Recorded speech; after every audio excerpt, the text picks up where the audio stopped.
Everyone நம்ம இன்றைக்கி பார்க்க போகிறது இன்வெர்டர் ஏசியோட இன்டோர் பிசிபியில் இருக்கிற செக்ஷன் தான். அதாவது பிசிபி ஆல் செக்ஷன் பற்றி தான் நம்ம பார்க்க போகிறோம். அதில் என்னென்ன செக்ஷன் இருக்குது, அதை எப்படி நம்ம சர்க்யூட்டில் கொடுத்துருப்பாங்க, அதை பற்றி தான் இன்றைக்கி எக்ஸ்பிளைன் பண்ண போகிறேன். ஏன்னா இந்த செக்ஷன் உங்களுக்கு எல்லாமே எப்படி ஒர்க் ஆகுதுன்னு தெரிஞ்சால் போதும், நீங்களும் பிசிபி வந்து ஈஸியாக ரெடி பண்ண கொடுக்க முடியும் கஸ்டமருக்கு.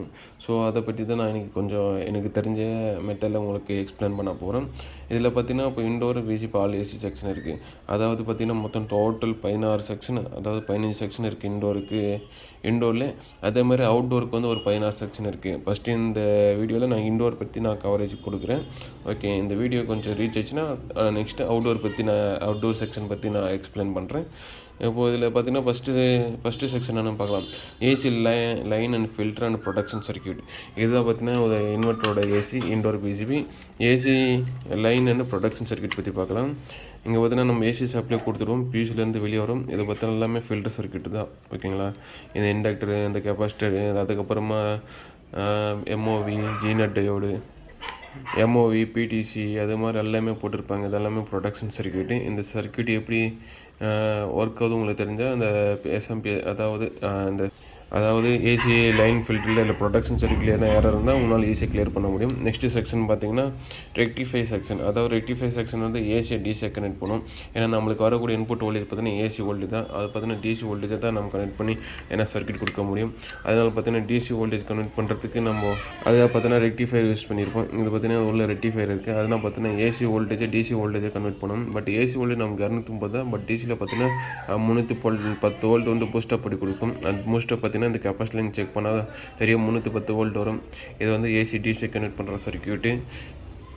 நெக்ஸ்ட்டு தேர்ட் ஸ்டெப்பு பார்த்தீங்கன்னா பவர் சப்ளை பார்த்தீங்கன்னா SMPS, buck converter, டிரான்ஸ்ஃபார்மர்லெஸ், transformer type, இப்படி 4 டைப் இருக்குது. அதாவது எஸ்எம்பிஎஸ் பார்த்தீங்கன்னா ஐசி வச்சு யூஸ் பண்ணுவாங்க.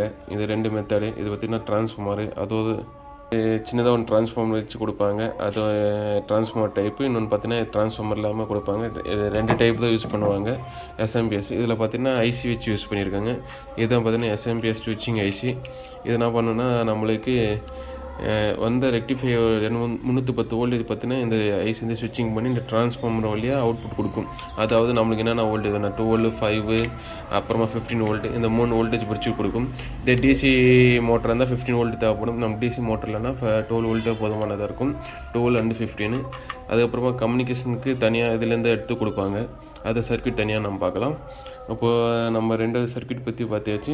ஃபைனலாக பார்த்தீங்கன்னா இன்டோர் மோட்டர் டிரைவர் சர்க்யூட்டு. அதாவது மோட்டர் பற்றி சொன்ன பார்த்தீங்கன்னா இது பார்த்தீங்கன்னா ஏசி மோட்டர் தான், ஃபேன் வச்சு யூஸ் பண்ணியிருப்பாங்க.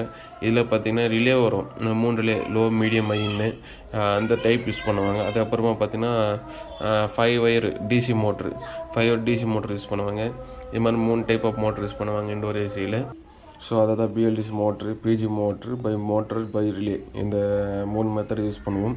அதுக்கப்புறமா பார்த்தீங்கன்னா 6th ஸ்டெப்பு பார்த்தீங்கன்னா compressor driver circuit. Compressor driver circuit பார்த்தீங்கன்னா ரிலேலேருந்து தான் நமக்கு அவுட்புட்டு கம்ப்ரஸர் போகும். பட் கம்ப்ரஸர் டிரைவர் சர்க்யூட்டில் என்ன ஃபால்ட் இருந்துச்சுன்னா அவுட்புட்டு கொடுக்காது. அந்த சர்க்யூட் பற்றி உங்களுக்கு ஃபுல்லாக ஒரு ஸ்டடிங் பண்ணிக்கோங்க. நெக்ஸ்ட்டு பார்க்கக்கூடியது பஜர் டிரைவர் சர்க்யூட்டு. இந்த பஜர் சவுண்ட் வரது கூட ஒரு டிரைவர் சர்க்யூட் இருக்கும். அந்த டிரைவர் சர்க்யூட் உங்களுக்கு தெரிஞ்சிச்சுன்னா இந்த பஜர் உங்களால் ஈஸியாக ரெடி பண்ண முடியும்.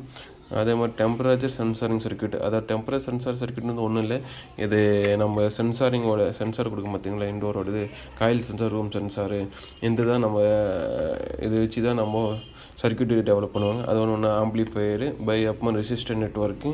ஸோ இதில் என்ன வேல்யூ மாறிச்சுனாவோ இல்லை சென்சார் வேல்யூ என்ன மாறிச்சுனாவோ நம்மளுக்கு கம்ப்ரஸர் வந்து அவுட்புட் கொடுக்காது. ஸோ அதனால் நீங்கள் சென்சாரோட செக்ஷனும் கண்டிப்பாக தெரிஞ்சிருக்கணும். ஃபைனலாக பார்த்தீங்கன்னா கம்யூனிகேஷன் சர்க்யூட்ன்றது எப்படி யூஸ் பண்ணுவோம்னா 2 ஆப்டோ காப்ளர் வச்சு தான் இன்டோர்லேருந்து அவுட்டோருக்கு கொடுப்பாங்க. அவுட்டோரில் 2 ஆப்டோ காப்ளர் வச்சு தான் இன்டோருக்கு அப்படி கொடுப்பாங்க. ஸோ அந்த மாதிரி கொடுப்பாங்க. அதுக்கப்புறம் ஈஸி சாம்சங்கில் பார்த்தீங்கன்னா 230 வோல்ட் வரும் கம்யூனிகேஷன் வோல்ட்டு. பட் இதே நீங்கள் வோல்டாஸ், எல்ஜி, ஒனிடா அதெல்லாம் பார்த்தீங்கன்னா 24 வோல்ட்டு தான், டிசி தான் வரும்.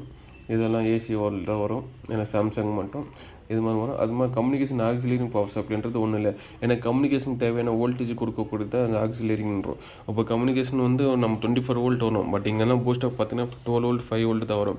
பட் 24 வோல்ட் வரதுக்காக என்ன பண்ணுவோம்னா இங்கே 250 வோல்ட்லேருந்து ஒரு டிவைடர் சர்க்யூட் கொடுத்துருப்பாங்க. இந்த மாதிரி ரெசிஸ்டர் எல்லாமே ஹை வேல்யூ கொடுத்து 24 வோல்ட் டிசி எடுத்துகிட்டு இங்கேருந்து இன்டோர்லேருந்து அவுட்டோருக்கு கம்யூனிகேஷன் கொடுப்பாங்க.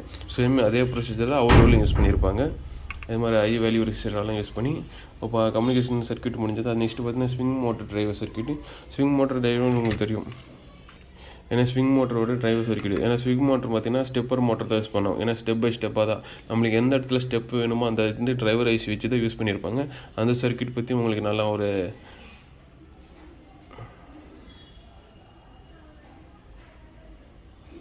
ஸ்விங் மோட்டர் பற்றி பார்த்தாச்சு. நெக்ஸ்ட்டு பார்த்தீங்கன்னா டிஸ்பிளே, அதாவது 12வது ஸ்டெப்பு. டிஸ்பிளே பிசி பார்த்தீங்கன்னா 7 செக்மெண்ட் டிஸ்பிளே டைப் வரும். இன்னொன்று பார்த்தீங்கன்னா எல்இடி டைப் வரும். இது பார்த்தீங்கன்னா 7 செக்மெண்ட் டிஸ்பிளே. இது பார்த்தீங்கன்னா 7 செக்மெண்ட்டு. இது பின்னாடி டிஸ்பிளே ஐசி டிரைவர் வச்சு யூஸ் பண்ணியிருப்பாங்க. இதே நம்மளுக்கு பார்த்தீங்கன்னா எல்இடி டைப் பார்த்தீங்கன்னா இந்த ஜென்ரல் டைக்குன்னு இதெல்லாம் பார்த்தீங்கன்னா பிளிங்க் ஆகும். எத்தனை டைம் பிளிங்க் ஆகுதோ அதை வச்சு தான் யாரும் நம்மளால் ஃபைன் பண்ண முடியும். அதே மாதிரி டிஸ்பிளேல எதனா ஒரு செக்மெண்ட் என்ன வரலன்னா கூட 7 செக்மெண்ட் ஐசி ஒன்று பின்னாடி டிரைவர் ஐசி சேஞ்ச் பண்ண உங்களுக்கு சால்வ் ஆகிடும். அதே மாதிரி இந்த டோட்டல் சர்க்யூட்டும் நீங்கள் டிஸ்பிளேன்னும் போது கவர் பண்ண ஆகணும். நெக்ஸ்ட்டு பார்த்தீங்கன்னா ஏசி டு டிசி